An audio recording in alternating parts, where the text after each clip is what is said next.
actually, so after we freaked out in this first deal, what we stumbled on next was a concept that I read the book Rich Dad Poor Dad. I'm looking at it right here on my bookshelf. And it's somewhere 2/3 through the book, Robert Kiyosaki talks to his neighbor about investing in tax liens. And I was like, again, in a word I'd never heard in my life.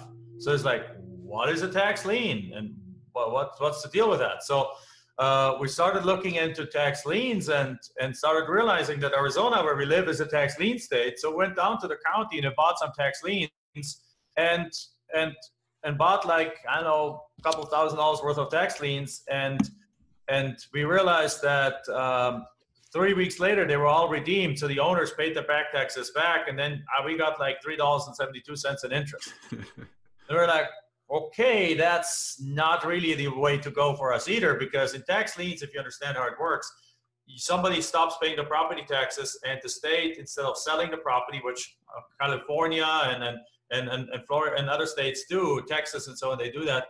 The state says, I want the money from taxes. So they issue a lien against the property for the unpaid property taxes, and an investor can buy that lien. And then the investor gets anywhere between 12 and 36% interest, depending on which state it is and what the rules are. Arizona at 16%. So it's like 16% sounds good, but I really wanted the property. So I bought a tax lien, and 3 weeks later they paid off the property. And I realized, well, in order for me to make money off the 16%, I got to invest like $1 million. Yeah. All right, so I make 160 grand. That's okay. That's good. That's a really good money. That's 4 times what I made in my job, right? So even $500,000, $80,000, I'll take that, right? But I didn't have $500,000. I had $3,000. That's all my savings. So it's like, I can't really do that. And then I realized that most liens are paid off, and you very rarely end up with a property. But something else caught our eye, and something else that was that the fact that there are people who stop paying property taxes, just that fact blew us away. Because why in the world would somebody not take that property, put it up on the market and sell it at a discount and just get rid of it, right? And make something out of it. Well, we came to the realization that there's just people that put their head in the sand, or that have passed away, or that had inherited the property. They just don't want to deal with it. So we just thought to ourselves, what do? We couldn't we? And one day we realized, what if we just contact them?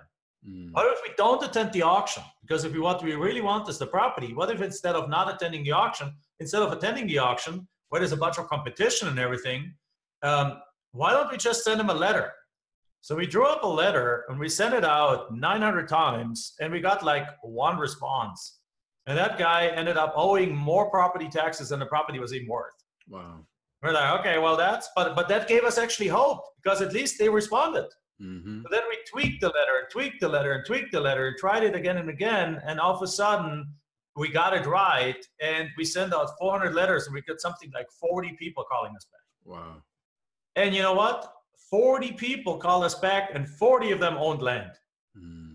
So I don't know why to this day. I never really looked into that, but it seems like just the people with the land are calling you way more than the people with the houses. And I know why. It's because they're just paying property taxes on something that doesn't provide income. If it's a house, they might have it rented and so on. It's an income. They're not as willing to let it go. But the land, they're like letting it go. So we're like, okay. So the first deal came in. We paid $400 for a property worth $8,000.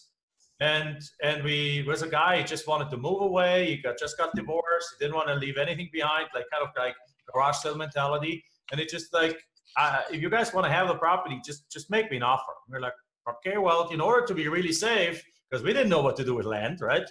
We had no experience. We're like, well, it's making $400. I mean, it's worth 8,000. We did some comparable analysis, and it was like, it's worth 8 to 10. So at $400, that's 5% of market value.